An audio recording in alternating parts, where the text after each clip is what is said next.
मित्रों,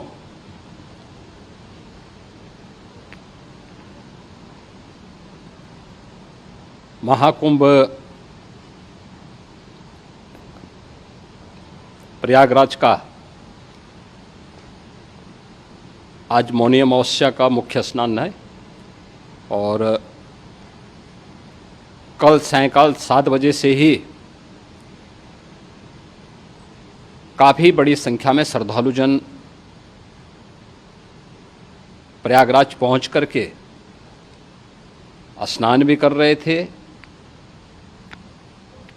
और काफ़ी बड़ी संख्या में श्रद्धालुजन ब्रह्म मुहूर्त का भी इंतजार कर रहे थे। एक दुर्भाग्यपूर्ण हादसा इसी दौरान अखाड़ा मार्ग पर संगम के तट पर हुआ, जिसमें 90 से ज़्यादा लोग गंभीर रूप से या सामान्य रूप से घायल हुए। यह हादसा भारी भीड़ के द्वारा अखाड़ा मार्ग के बैरिकेडिंग्स को तोड़ने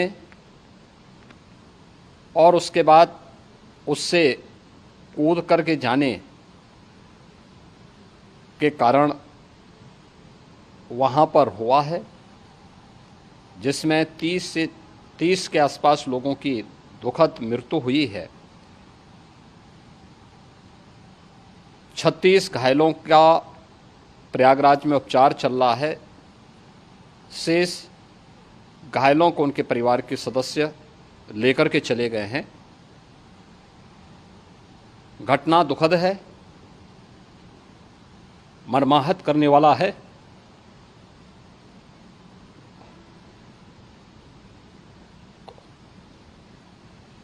उन सभी परिजनों के प्रति हमारी पूरी संवेदना है। हम लोग रात्रि से ही लगातार प्रशासन के संपर्क में हैं। मेला प्राधिकरण, पुलिस प्रशासन, एनडीआरएफ, एसडीआरएफ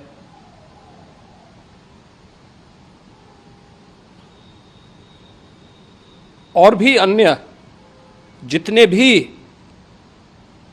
व्यवस्थाएं हो सकती थी उन सबको वहां पर तैनात किया गया है। परिणाम उसी का है कि हादसे के कुछ ही देर के बाद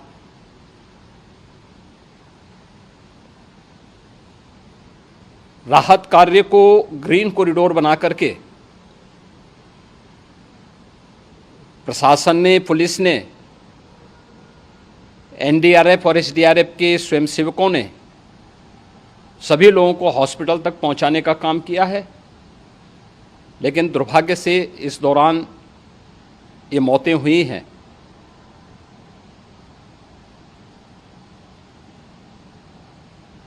स्वाभाविक रूप से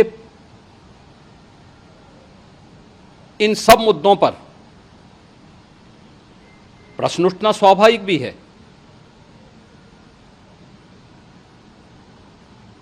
उपचार के बाद बहुत सारे लोग अपने परिवारजनों के साथ जा चुके हैं, उनके परिवार के लोग ले जा चुके हैं।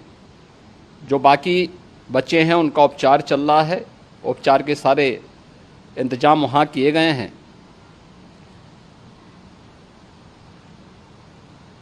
प्रेशर मौनी अमावस्या का ये मुख्य स्नान है महाकुंभ का, और बहुत ज़्यादा प्रेशर प्रयागराज में होने के कारण सभी प्रकार के मार्ग भी चौक थे। रात्रि से ही प्रशासन उन मार्गों को खुलवाने और स्थिति को सामान्य करने के लिए पूरी तत्परता के साथ लगा भी रहा।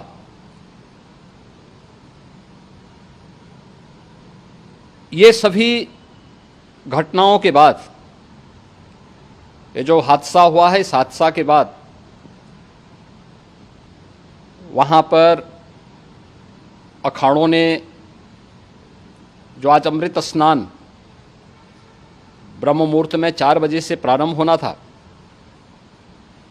मेला प्राधिकरण के अनुरोध पर उन्होंने स्थगित किया था।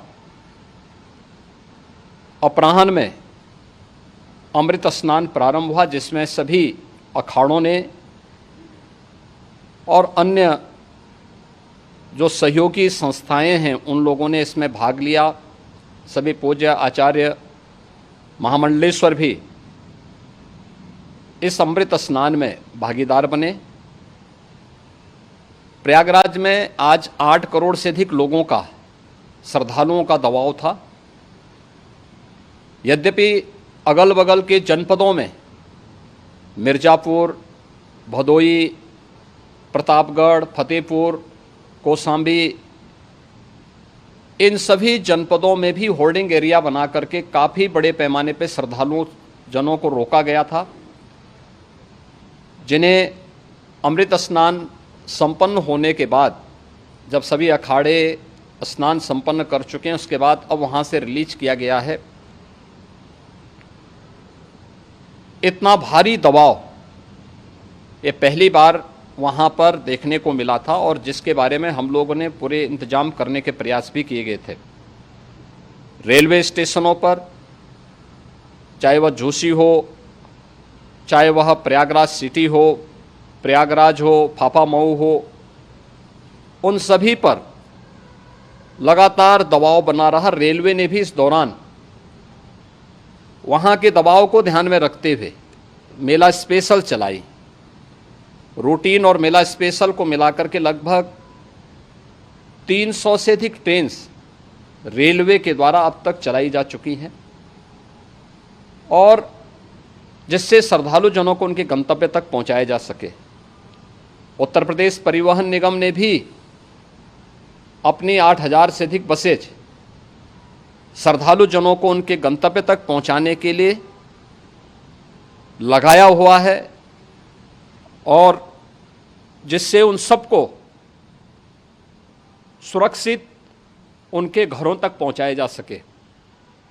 दिन भर स्मूथली, बहुत ही सुगमता के साथ पूरा स्नान इसके बाद हुआ है, जिसमें पूज्य शंकराचार्य,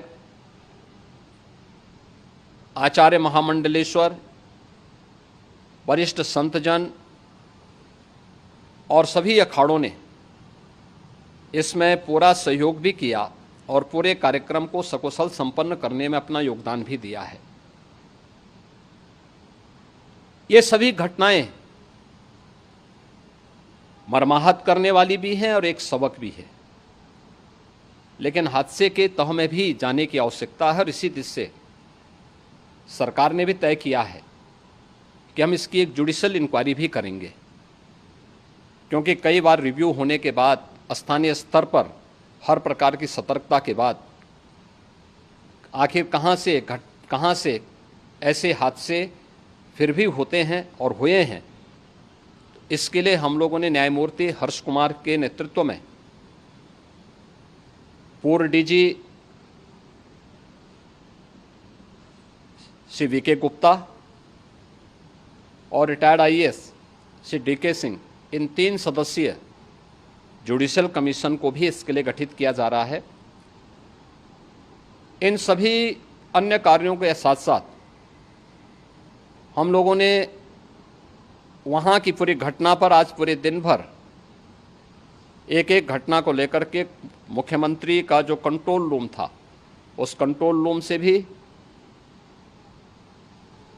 चीफ सेक्रेटरी के कंट्रोल रूम से भी, डीजीपी के कंट्रोल रूम से भी लगातार इन चीज़ों की मॉनिटरिंग की जाती रही।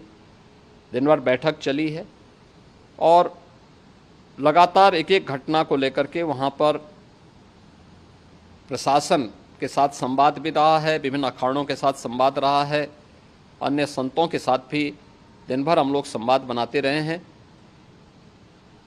प्रातःकाल से ही आदरणीय प्रधानमंत्री जी का, माननीय गृह मंत्री जी का, माननीय राष्ट्रीय अध्यक्ष जी का, अन्य तमाम केंद्रीय मंत्रियों का, माननीय रेल मंत्री जी का, प्रदेश की माननीय राज्यपाल महोदया का भी इस संबंध में बराबर आवश्यक दिशा निर्देश भी और मार्गदर्शन भी प्राप्त होता रहा। इसको लेकर के यहाँ पर सरकार ने उसे नीचे मजबूती के साथ उतारने का कार्य करने का प्रयास किया। घटना अत्यंत दुखद है। मृतकों के प्रति मेरी विनम्र श्रद्धांजलि है। जितने भी मृतक के परिजन हैं, उन सभी परिवारजनों के प्रति जिन्होंने अपने परिवार के सदस्यों को खोया है, मेरी संवेदनाएं हैं। विनम्र श्रद्धांजलि उनके प्रति संवेदना मेरी है। और इस पूरी घटना की हम लोग न्यायिक जांच करवा करके इसकी तह में भी जाएंगे। इसके अलावा पुलिस के स्तर पर भी अलग से हम लोग इसकी एक अलग से भी जांच करवाएंगे कि आखिर कहाँ पे ऐसे हादसे किन कारणों से हुए हैं, क्योंकि पहले से इस बारे में हम लोग, हमारी रणनीति थी कि इतनी बड़ी संख्या में श्रद्धालु वहाँ पर आएंगे। मृतक के परिजनों के प्रति हम प्रदेश सरकार की तरफ से, जिन्होंने इस हादसे में अपने परिवार के सदस्यों को खोया है, वहाँ पर मेला प्राधिकरण के पास वो पूरी सूची है, उन लोगों ने उसको वहाँ पे जारी भी किया है। मैं उन सब के प्रति अपनी संवेदना भी व्यक्त करता हूँ और परिवारजनों को हम प्रदेश सरकार की तरफ से 25-25 लाख रुपए की आर्थिक सहायता की घोषणा भी कर रहे हैं। और न्यायिक आयोग इस पूरे मामले को देख करके एक समय सीमा के अंदर राज्य सरकार को अपनी रिपोर्ट देगा और इसमें आने वाले समय में या आने वाले स्नान के लिए भी हम और कैसे व्यवस्था को और सुदृढ़ किया जा सकता है, इसके बारे में भी कल मुख्य सचिव और डीजीपी स्वयं एक बार प्रयागराज जाकर के उन सभी मुद्दों को देखेंगे। आवश्यकता पड़ती है तो फिर इसमें, यद्यपि आज प्रदेश सरकार के तमाम वरिष्ठ अधिकारियों को हम लोगों ने अलग अलग स्थानों पर वहाँ लगाया गया था और वे सभी के साथ प्रमुख सचिव नगर विकास वहीं थे, पीडब्ल्यूडी के प्रमुख सचिव भी वहीं पे थे, पावर कॉरपोरेशन के चेयरमैन भी वहीं पे मौजूद थे, जिन एक एक मुद्दों पर वहाँ पर वे लोग लगातार निगाह रखे हुए थे। लेकिन दुर्भाग्यपूर्ण घटना और ये मर्माहत करने वाली घटना है। मैं सभी उन पुण्य आत्माओं के प्रति अपनी विनम्र श्रद्धांजलि अर्पित करता हूँ।